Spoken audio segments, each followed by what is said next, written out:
franktalks.com.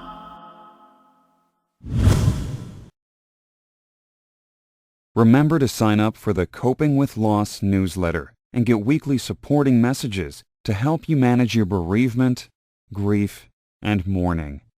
You are not alone. Sign up at franktalks.com now. Check out the Frank Talks Relationships column currently running in the Suburban Newspaper online magazine. To read more, please visit thesuburban.com. This is an exclusive excerpt from the Stuph File program with Peter Anthony Holder. Relationship coach Frank Kermit is back on the show. This time around, we're talking about the minefield that is Valentine's Day for both couples and singles, because there's nothing like Valentine's Day to make people uncomfortable. Frank joins us on the line once again from here in Montreal. Hi, Frank. Hi, Peter. How are you? Just tickety-boo. Thanks for being on the program with us once again. Now, I often refer to Valentine's Day as Hallmark Propaganda Day, so you know where I stand on this day as far as its importance in the world is concerned. I was just curious to know how you felt about it. You know, when you talk about Valentine's Day being a minefield, I do get the criticisms, okay? I do understand it. Couples sometimes feel pressure to do something for their partner. Single people sometimes feel the pressure or feel bad about themselves because they're reminded they're not in a relationship. But that wasn't the spirit of the holiday.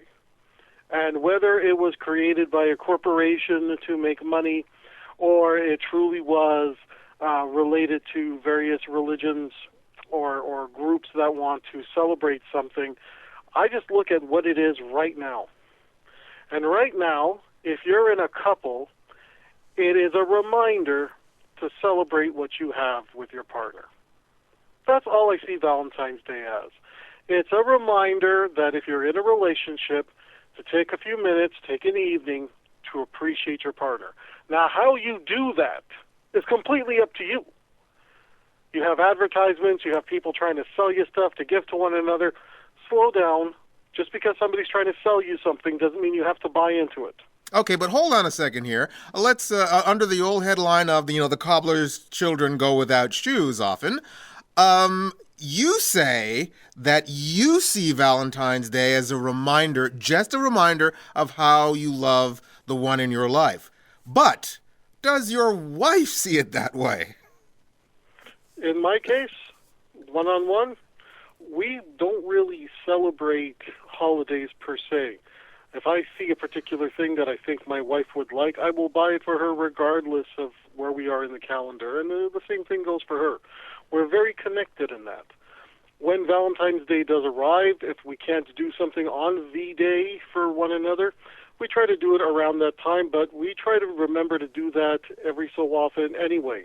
If that particular week we say, it'd be nice for us just to go out to a cheap movie and maybe just spend a few hours together at a nice little restaurant we like, that's something that ideally we would love to do every couple of months.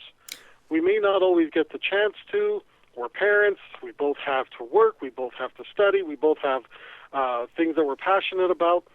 And that's why I see Valentine's Day as a good thing. It's that reminder of, hey, if you haven't done it in a while, you might want to just get back to basics and be mindful of your partner. But you just brought up also a very, very good point. You said that you and your wife, you do things for each other, buy things for each other when the spirit hits you at the time that you see something that the other might like, as opposed to being locked into a particular date on the calendar. And from a personal point of view, don't you find that you get a warm, fuzzy feeling when you walk by a store window and you see something that screams your wife to you, as opposed to having to go out obligatory on a time on a calendar when you have to go and get something? I think that if you put aside outside pressures, anytime you do something for someone when you're happy to do it, you're going to feel that warm and fuzzy feeling. All I see Valentine's Day is a gentle reminder. Now, with that said, sometimes you have people who are in new couples, and it's Well, we've been dating for 2 weeks. What do we do for Valentine's Day? What's an appropriate gift? Oh, I hate the pressure. Well, maybe that's a conversation topic you should have with the person you're seeing. Hey, I really don't like the pressure of that I'm feeling every time these holidays come around. So, look, is there something special you would like to do on that day? Give me some suggestions. Do you find, I don't know if there's any statistics on this, but are there a lot of breakups between Christmas and Valentine's Day? There's always going to be massive numbers of breakups around major holidays, and Valentine's Day is no exception.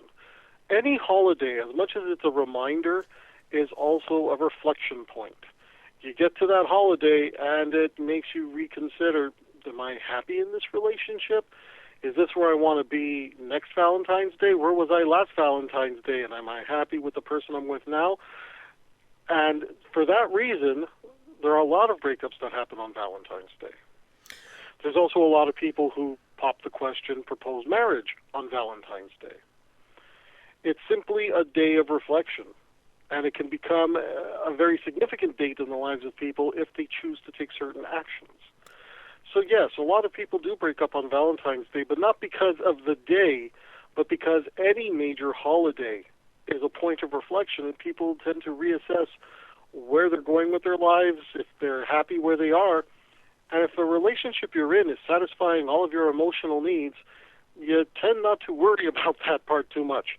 But if the relationship is not satisfying your emotional needs, and Valentine's Day becomes the day you break up, you didn't break up because it was Valentine's Day.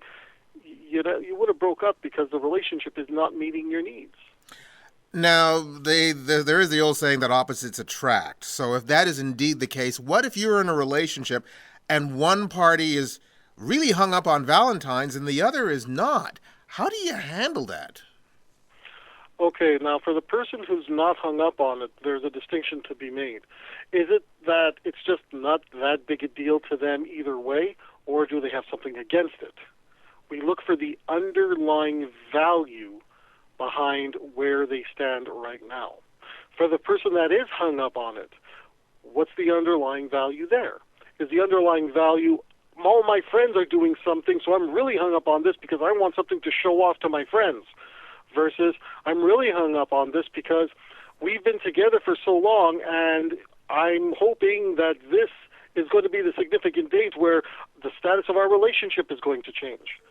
So let's look at what the underlying values are. If the underlying values are matched up, then it's okay. If the underlying values are completely at polar opposites, long-term does not spell very good success for that particular coupling. I think another important point you mentioned earlier was the fact that when these traditions started, because you could say the same thing about Christmas. There are people who say that Christmas is too commercial or too this and too that, not religious enough, whatever the case may be, that it's lost its original meaning. Would you say Valentine's Day has, in a way, also had that same thing happen to it? We would have to look at the history of Valentine's Day, because even something like Mother's Day started out as one woman trying to commemorate the memory of her mother, and then everybody started to do the same thing, not only commemorating that woman's mother, but their own mothers, and then it just took off and became a holiday, and then there are cards, and then there's gifts, and then there's entire marketing campaigns.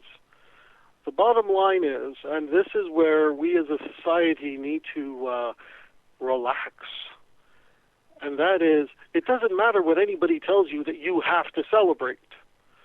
You choose what you celebrate or not. If you have children, there's no rule that says you have to bring up a child in any particular type of religion, type of lifestyle. If you're not a follower of that particular brand of faith, then you don't have to do anything. You have to make a choice as to what you want to do with whatever they're presenting to you. And that is the issue. Not that there's all this pressure on us to buy, not that there's all this pressure on us to celebrate it a certain way, but that we have forgotten that we have a choice in the matter. And if you don't want to celebrate it a certain way, then you don't have to. But you do have to communicate to your partner how you feel about it and your expectations. And having said that, okay, so let's look at. We just got a couple of minutes here. If somebody is really into Valentine's, two people are into Valentine's, they're in a couple. Is there an average, an amount they should spend based on how long they've been in a relationship? Or, in other words, can what you spend on Valentine's Day, one way or the other, send the wrong message? Absolutely. Absolutely. And this is where communication between the couple is very important. So here are some various examples. Couple number one, they're looking to save up enough money and buy a house. And for that reason, they have agreed not to spend ridiculous amounts on one another on frivolous gifts. So they just decide, look, instead of spending $30 or $40 on things like chocolates and flowers and things that may be overpriced at this time of year, how about we just make a deposit into the fund for the down payment on the house? Another couple might say, look, we don't have a life plan in place per se, but we both enjoy going out, and I want to make Valentine's Day, or we already agreed that Valentine's Day is going to be something where we're just going to go out and have fun, and for that one day we're not going to think about our debts. Whatever it is the couple decides on, it's a question of, are both individuals in that couple following the same plan that they set out? And if somebody's not following the plan that they set out as a couple, that's the red flag. So that the couple who's spending pennies on their partner, if it's part of the life plan that they've come up with, or if it's part of the plan that they set out in motion, then it's a question of, okay, we agree we wouldn't be spending this kind of money to build a future together, and you just went out and blew $200 on this evening, and yes, it was a nice evening, but that $200 is for our future. Don't you want to have a future with me? Mm-hmm. That's the red flag we're looking for. Generally speaking, it's never the surface stuff. It's never the stuff that we see that we would want to look at initially. We always look for the value underneath to tell us the true story about what is going on with the commitment of that couple. Frank, always a pleasure to talk to you. I should say happy Valentine's to you. People can always find more information by going to your website at franktalks.com. Thanks for being on the program, sir. Thank you. It was my 10th appearance, and I'm very happy. Relationship coach Frank Kermit. You can check out his website at franktalks.com to find out about his upcoming events. You can also go to my website at thestufffile.com, go to the What's On page for this show, which is show number 0285, and you'll find the link to his site. You've just heard an exclusive excerpt from the Stuph File program with Peter Anthony Holder. To hear any or all of the full hour-long shows, visit thestufffile.com. Stuff is spelled S-T-U-P-H. That's thestufffile.com. A presentation of Flying Fish Communications.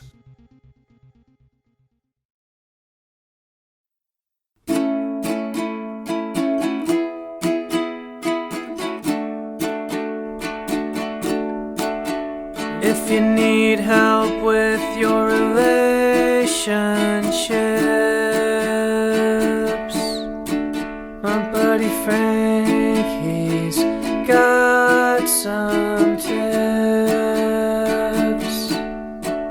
Just go to franktalks.com. His advice is better than your mom's. He knows what you're going through, 'cause Frank has been there too. So log on to franktalks.com. franktalks.com.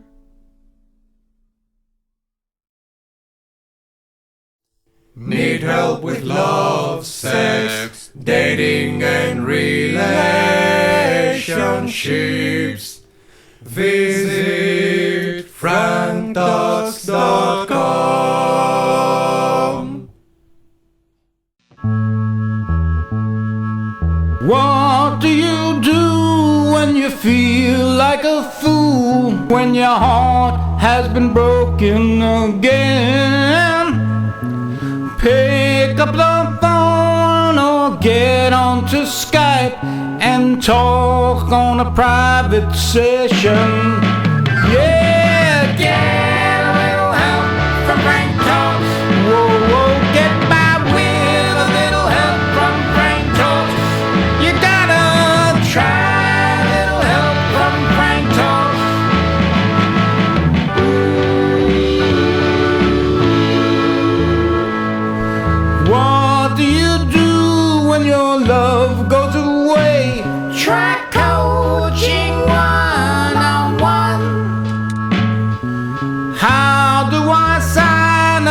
turn things